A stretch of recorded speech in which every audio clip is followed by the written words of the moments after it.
There's a certain kind of silence that only a country morning can give you, wide, honest, untouched.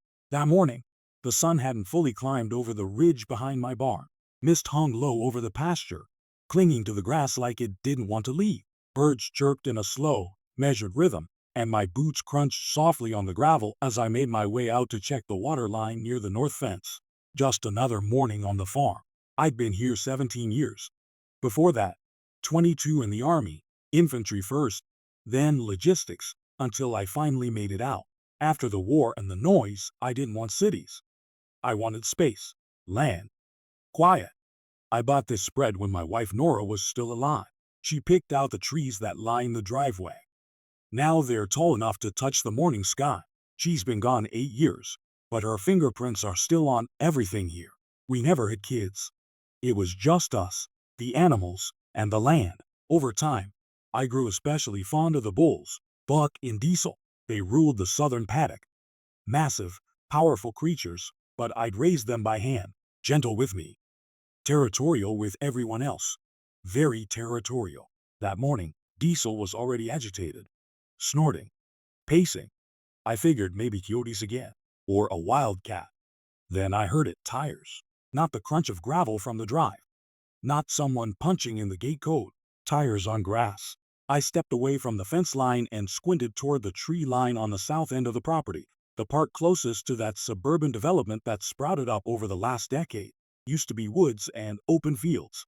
Now it's beige vinyl siding and an HOA that thinks it runs the county. That's when I saw it. A white SUV, brand new, creeping down the old service path. That path runs entirely on my side of the easement. It had no business being there. The HOA had tried for years to push their so-called visual standards onto my fences, my storage barn, even my livestock once. Ridiculous. I'm zoned agricultural. I've got the paperwork to prove I'm outside their reach, but that never stopped them from trying. The SUV stopped. The door opened, and out stepped a woman I knew too well. Shoulder-length platinum hair, oversized sunglasses, clipboard tucked under her arm like a weapon. Karen. She didn't even bother closing the car door, just started walking through my misty field like she owned the place. I sighed, pulled my phone from my pocket, hit record, and held it low but steady. Years of dealing with that board had taught me one thing: document everything. They lied boldly, and they counted on people being too polite, too unsure, too uninformed to push back. I walked toward the fence that divided the central path from the southern pasture. Karen had already stepped over the private property. "No trespassing" sign posted on the timber gate. Big, red, reflective. There's no way she didn't see it. I raised my voice, not yelling, just clear, calm. The Army had taught me how to command attention with stillness. "You're on private land, ma'am," I called out. She turned, flashing a smile that wasn't really a smile. "Mr. Elton," she said sweetly. "Just doing a routine compliance sweep. No need to get worked up." "Compliance with what?" I asked. "The HOA doesn't have jurisdiction here." She waved her clipboard like a priest blessing a demon.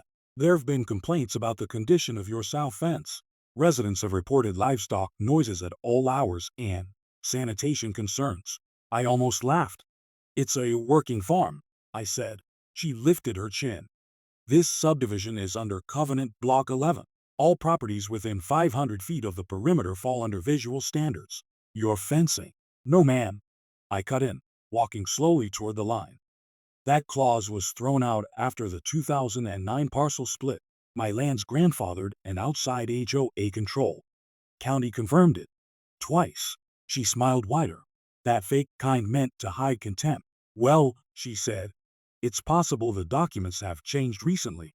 I stopped at the gate and gestured at the bold lettering. "Even if they had, this is trespassing.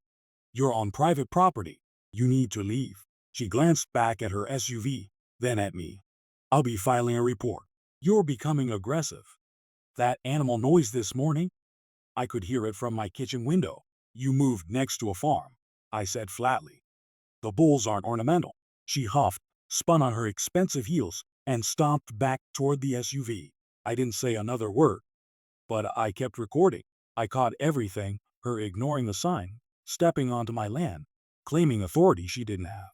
At the time, I didn't realize how important that little clip would become. She pulled out the same way she came in, tires rutting my pasture, scattering the dew. From behind the reinforced fence, Buck and Diesel watched her, ears flicking, tails twitching. Diesel snorted hard. He didn't like her scent. Neither did I. But I didn't know then. This was only the beginning. Karen wasn't trying to prove my animals were dangerous. That was never the plan. What she was doing was far more strategic. She was laying the groundwork to make me look like the problem, the unstable, reclusive landowner lurking on the edge of their perfect neighborhood.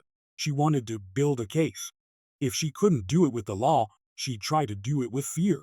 I wasn't about to let that happen. That afternoon, I drove into town and stopped by the county recorder's office. It's a modest little building tucked behind the courthouse, the kind with beige linoleum floors and that dry, dusty paper smell that instantly reminds you of tax returns, wills, and old zoning files. Clara was working the front desk. She's been there longer than I've owned my land. She gave me a knowing look. "Still having HOA problems?" she asked, half smiling. "Wolves this time," I replied. "They're claiming my perimeter fence is in violation again." Clara shook her head, already pulling up my parcel ID on her screen. "Nothing's changed since 2009, she said firmly. "Your exemption's still active. Zoned rural residential. The HOA has zero legal jurisdiction here. The drainage easement ends 60 feet short of your barn. They can't set foot on your property, legally or otherwise." I exhaled slowly as she printed everything: zoning clearances, easement maps, exemption clauses, certified records. I left with a thick folder of legal ammunition tucked under my arm, slid it into a weatherproof case, and locked it in my truck's glove compartment. Let Karen try. I was ready, but when I pulled back onto the farm, something felt off. Diesel was pacing again. His deep bellow cut through the air as soon as he saw me, not fearful, but sharp and restless. I walked the perimeter, boots sinking into damp earth, until I saw them. Fresh tire tracks in the mud, pressed right up to the southern pasture line. They weren't on the gravel road, and they weren't visible from the house. Someone had crept in again, hiding their vehicle behind the trees. Diesel had seen them. Diesel always remembered. I climbed the old oak near the fence line and strapped a motion-triggered game camera facing the approach. Then another one by the gate. Silent eyes, ready to catch whatever snake slithered back in. 2 days passed. The skies cleared. The mud dried. I used the lull to reinforce the east gate with new steel hardware and reposition the cameras higher up, tucked beneath pine boughs. The bulls settled down again, as if they could sense the temporary calm. For the first time in a while, I breathed. But peace on this land never lasted long. Thursday morning brought the storm back, not in the sky, but in the form of Karen's white SUV, followed closely by a dark blue sedan I didn't recognize. Vanity plates, BOARD2. I spotted them from my kitchen window as they crept down that same rut-worn path through my property like they owned it. Karen emerged dressed like she was going on safari, wide-brimmed hat, sunglasses, utility vest.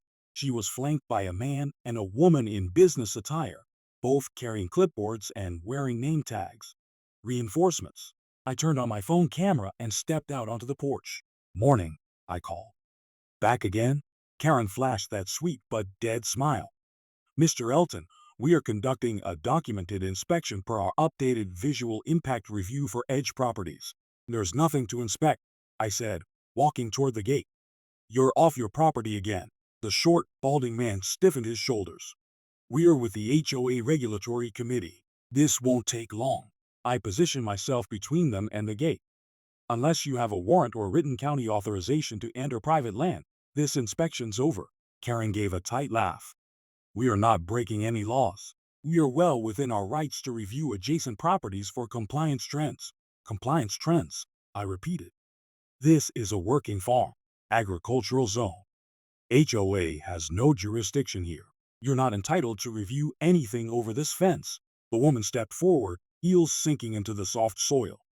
"We've received formal complaints regarding noise, animal scent, and visual pollution, fencing, debris piles, outbuildings. We are obligated to investigate." I pointed to the red-lettered sign hanging on the gate. "Private property, no trespassing. This is your last warning." I have every visit recorded, including the time Karen here walked onto my land without permission. "Leave." They hesitated. That's when Diesel let out a thunderous bellow from the pasture, long, deep, and angry. They all jumped, and for a split second, I saw it in Karen's eyes, fear. We need photographic documentation of the fence damage. The man stammered, trying to recover. There is no fence damage, I replied. And you're not getting a single photo from this side of the line. Karen crossed her arms. You're being deliberately uncooperative. If you've got nothing to hide. I stepped aside just enough for them to see the cameras mounted in the trees, red LEDs blinking like unblinking eyes. Because when people keep trespassing on my land, I said, voice even, I start defending myself with facts, footage, and the force of law. That broke their little formation. One by one, they retreated. Karen lingered the longest, staring across the pasture toward the bar. Diesel grunted again, pacing like a sentry. She muttered, we'll escalate this. I hope you do, I said. Then maybe the county will finally notice how many times your board has crossed the line. They left without another word. I filed a formal trespass warning with the sheriff that same afternoon, attaching every photo, video, and Clara's documentation. Karen didn't rely on laws. She weaponized perception. She wanted the neighborhood to see me as the dangerous recluse with bulls and barbed wire, a threat that justified her power grab. But she didn't know the kind of patience I'd learned in combat. And she definitely didn't know Diesel's memory. The wind shifted that night. Not the weather, the story. She'd brought back up today. That meant she was preparing something bigger. I just didn't know how soon she'd cross the line again. This time, I didn't call the local boys. I called the law. 20 minutes later, a county deputy rolled up.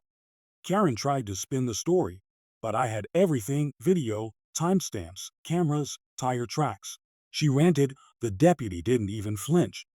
When she finally stopped to breathe, he turned to me and asked, property documents, glove box, certified copies, I said. He flipped through the folder, then looked at Karen flatly. Ma'am, you're lucky you weren't killed. Her face went pale. He pointed at the wrecked section of the fence. That damage is on you. This man warned you multiple times. He has it on record.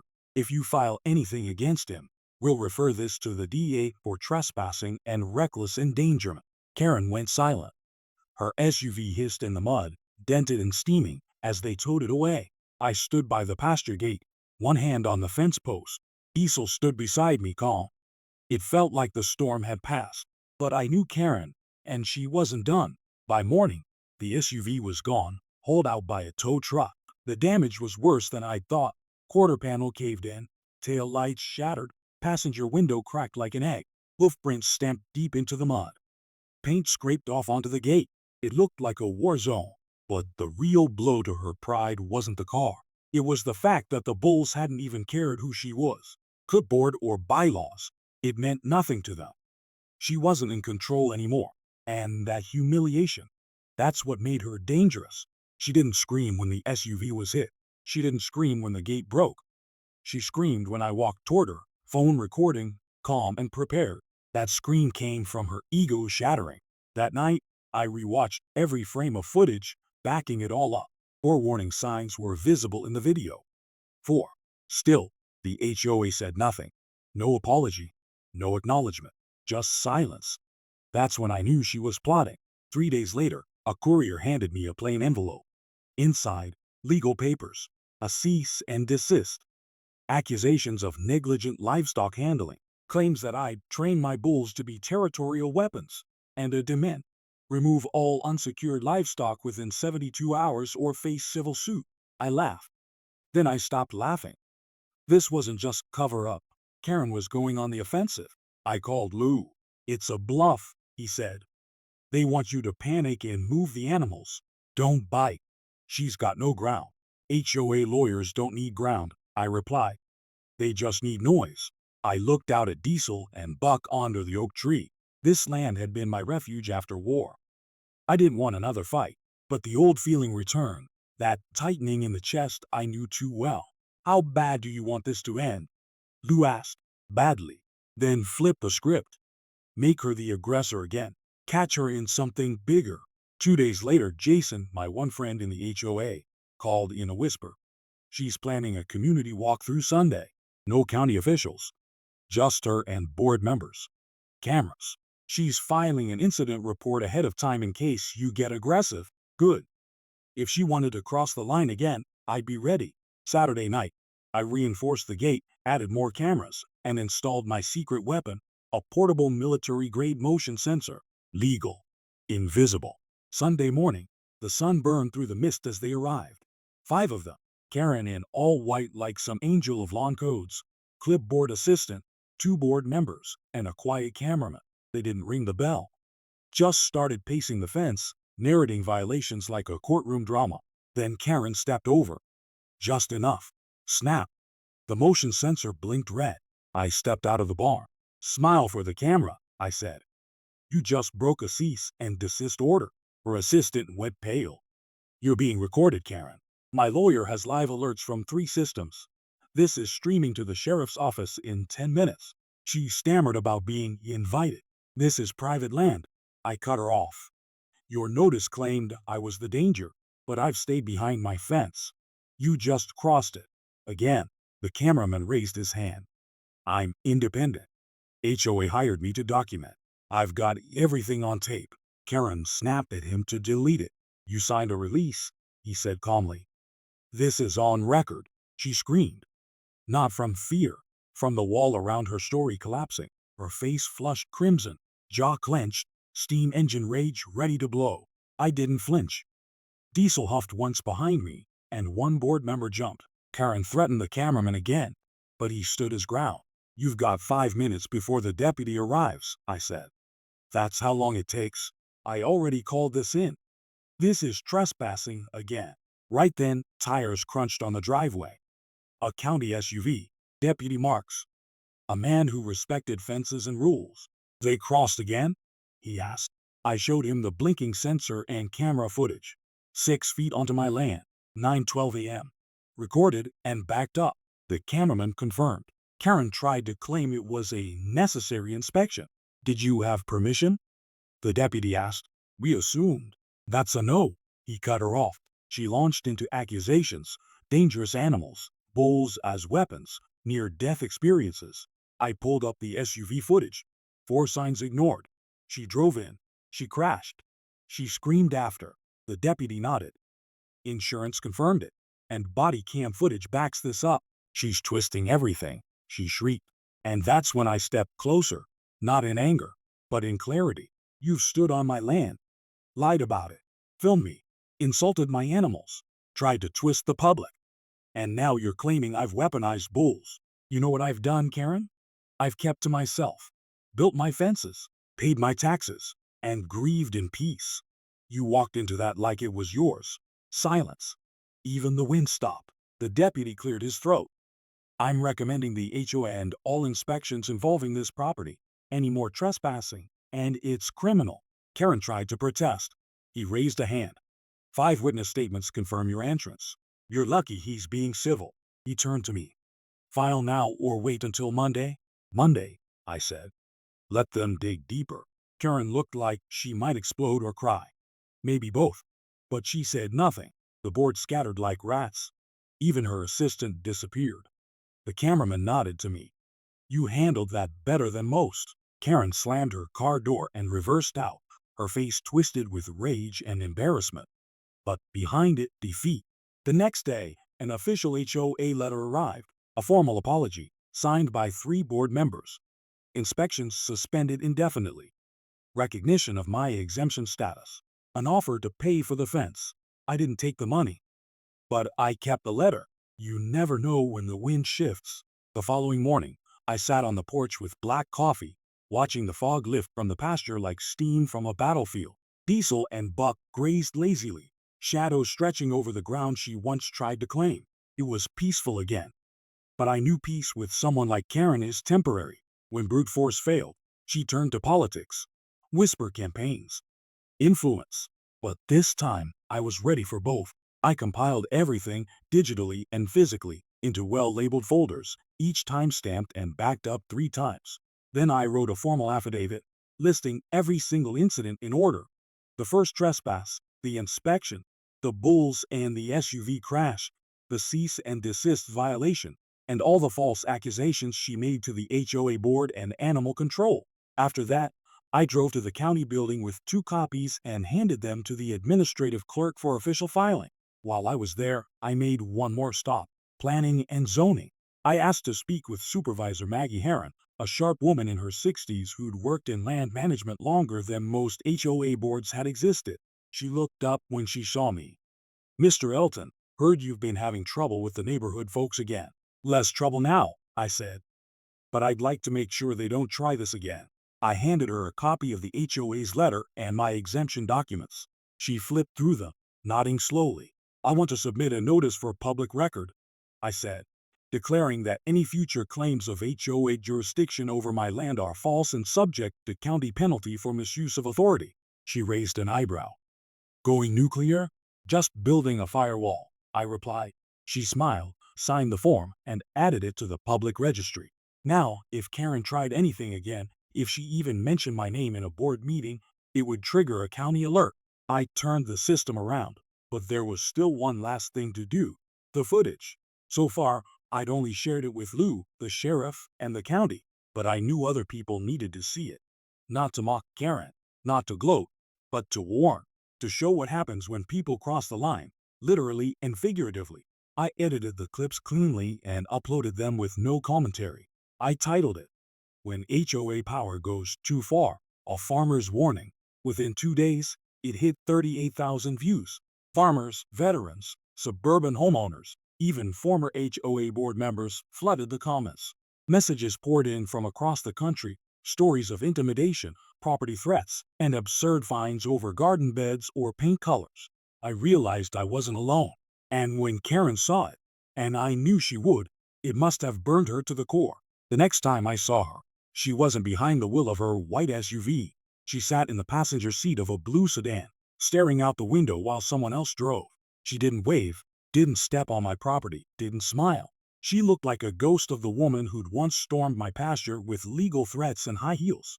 Honestly, I didn't feel triumphant. I felt done. I didn't need revenge. I had my land, my peace, my bulls, my fence, and Nora's old garden blooming again along the east barn wall. What she tried to take wasn't just land. It was my freedom, my identity, what I'd rebuilt after a lifetime of war and loss. She failed. Not because I shouted louder, but because I stood firm and knew the law better than she did. I walked back into the barn and shut the doors behind me. Diesel let out a lazy grunt. I patted his flank. "She won't be back," I told him. He huffed again, almost like he agreed. The silence that followed wasn't just embarrassment. It was the silence after a reckoning, the kind of quiet when everyone finally realizes the loudest voice in the room was wrong all along. Within a week, local buzz turned into regional attention. I started receiving interview requests from newspapers and HOA reform blogs. I declined most. I hadn't done any of this for fame. I just wanted my land left alone. But the conversation was happening. Whether I liked it or not, people weren't just watching for drama. They were recognizing a pattern. Karen's behavior wasn't unique. It reflected a growing problem: HOA boards pushing their power far beyond legal limits, often unchecked. It wasn't long before a county compliance officer reached out. "We've been reviewing your footage," she said, "and we'd like to formally request an interview about the actions of the Oak Hills HOA board, especially M's Karen Hollings." We met at the local library, a neutral space with witnesses and cameras. I came with a folder Lou helped me organize: every letter, report, video still, and map in chronological order. Across from me sat 2 county ethics officials, a zoning supervisor, and a legal compliance officer. They weren't there to be friendly. They were there to verify. For 3 hours, I laid out everything: every visit, every trespass, every lie, every violation. By the end, they thanked me. They didn't promise results, but their faces said enough. That was Wednesday. By Friday morning, it started. The HOA issued a public statement. M's Hollings had voluntarily stepped down as president, citing stress and safety concerns. They tried to paint her as a victim, some martyr overwhelmed by stubborn rural folks. But nobody bought it. Jason sent me a screenshot from their private board. The comments were brutal. "She lied to us." He warned her over and over. "I have a bull too. They're not weapons." This whole board needs to be audited. And then the real consequences hit. A county audit was announced. Every expenditure, complaint, and enforcement action from the last 5 years would be reviewed. Karen's name was all over them. Lou called me that night. "You just triggered a storm, brother." "I didn't even raise my voice," I said. "No need to. You had facts and the internet." The following week, someone anonymously mailed me HOA emergency meeting minutes. One line stood out. "We can no longer afford to be represented by M's Hollings. Legal counsel advises immediate distance." I never saw Karen again. Rumor was she sold her house at a loss and moved out of state. She even tried to sue the HOA for not defending her. Ironic, considering how often she'd weaponized it for herself. I didn't feel vindictive, but I did feel settled, not just for me, but for every neighbor she'd bullied over mailboxes, holiday lights, or basketball hoops. I hadn't just defended my land. I'd exposed a pattern of abuse. And once sunlight hits people like Karen, they don't last long. Still, I didn't celebrate.